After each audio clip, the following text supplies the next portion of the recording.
A paz do Senhor a todos. Hoje nós vamos falar da carta de Judas, ou a epístola de Judas, escrita pelo próprio autor. Judas, irmão de Jesus, foi muito provavelmente o autor da última carta do Novo Testamento.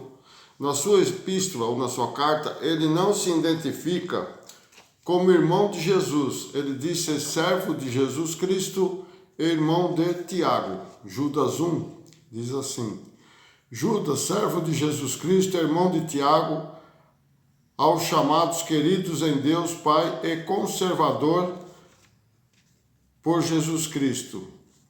Judas não se deve ser confundido com outros personagens neotestamentários citados como esse mesmo nome, pois Judas era um nome comum entre os judeus daquela época.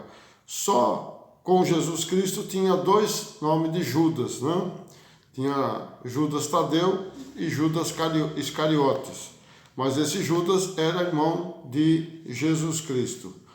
Judas, genitivo de Judá, forma grega de substantivo próprio, Judá no hebraico.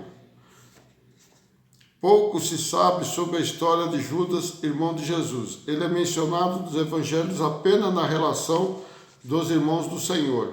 Lá em Marcos 6,3 diz assim: não é o carpinteiro, filho de Maria, e irmão de Tiago, e de José, e de Judas, e de Simão?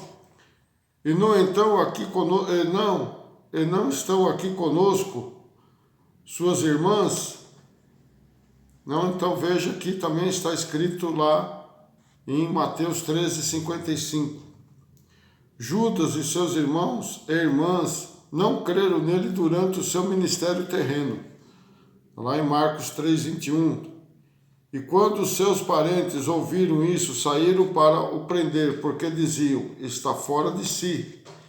Provavelmente isso mudou após a ressurreição de Jesus Cristo. Então, quando Jesus ressuscitou, mudou a história, né? Judas passou a acreditar, como Tiago também, né? Que era seu irmão, que era descrente também. Judas também é citado indiretamente por Paulo, estando ele junto com os irmãos. Nessa passagem, o apóstolo Paulo faz referências ao ministério itinerante dos apóstolos e dos irmãos de Jesus. Então veja que Paulo comenta, falando que eles também faziam missões, né? Andavam pregando a palavra de Deus por toda aquela região. 1 Coríntios 9,5. Não temos nós direito de levar conosco uma mulher, irmã? Como também os demais apóstolos e os irmãos do Senhor, e Cefas, né, que era Pedro. Então eles queriam também levar as mulheres, que as mulheres também ajudavam eles, né? Faziam a comida, cuidavam das roupas, cuidavam deles. Então aqueles que também seguiam Paulo também queriam levar as suas mulheres, né? Ou irmãs, né? Judas também era uma pessoa diligente. Ele conhecia as Escrituras e tinha um profundo zelo pela verdade do Senhor. Está lá em Judas 3. Diz assim: amados, procurando eu escrever-vos com toda diligência acerca da comum salvação, tive por necessidade escrever-vos e exortar-vos a batalha pela fé que uma vez foi dada aos santos. A epístola de Judas é curta, somente 25 versículos. Se Judas foi escrito antes da segunda carta de Pedro, é provável que tenha sido escrita antes de 65 depois de Cristo. E se foi depois, cerca depois de 80 depois de Cristo. Alguns historiadores dizem que foi escrito entre o tempo da morte de Pedro, no ano 68 depois de Cristo, e a subida de Domiciano ao trono do Império Romano, no ano 81 depois de Cristo. O escritor Eusébio diz que Judas morreu antes do reino de Domiciano, ou logo após o início dele. Então, o escritor Eusébio, naquela época, historiador, ele dizia que talvez ele tinha morrido antes, né, do reinado de Domiciano, ou talvez no comecinho. Então, especifica a data ali, 81, mais ou menos, entre 80 e 81 depois de Cristo. Judas mostra urgência no seu propósito de advertir uma comunidade desconhecida de cristãos contra os falsos profetas ou mestres, onde eles pervertem a verdade e são destinados ao julgamento divino. Então veja que essa exortação contra os falsos profetas, ela tem vários livros da Bíblia, desde o Velho Testamento até no Novo, porque desde a Antiguidade sempre houve, né, aqueles que pregassem o não evangelho ou não pregassem a Deus. Eles enganavam o povo com palavras persuasivas e fazia com que muitos perdessem a salvação. E continua assim hoje também. Muitos ainda pregam a não verdade, né? Pregam aquilo que não está na Bíblia e diz que foi Deus que disse. Deus já falou no Velho Testamento, que põe palavras na boca dele que ele nunca falou, mas as pessoas falam que foi Deus. Mas isso no julgamento final vai ser decidido, vai ser resolvido, né?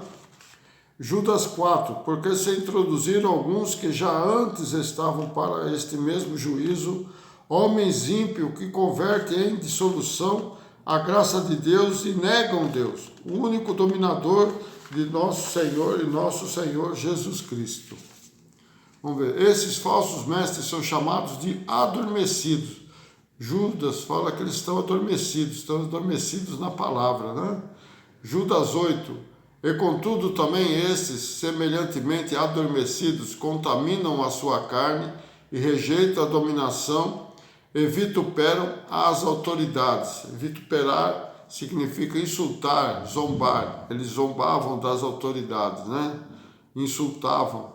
Hoje é a mesma coisa, muitos fazem isso, ficam aí falando mal de outras denominações, de outros pastores, de outros mestres, né? Isso é vituperar, é ficar insultando, ficar zombando. Judas 15, para fazer juízo contra todos e condenar dentre eles todos os ímpios por todas as suas obras de impiedade que impiamente cometeram e por todas as duras palavras que ímpios pecadores disseram contra eles. Então, onde eles vão ser julgados, né? No final vão ser julgados no julgamento final, ou nem vão subir quando Jesus vir buscar na sua glória, né? Então, esses já estão preparados um lugar já próprio para eles, que é o lago do fogo do inferno.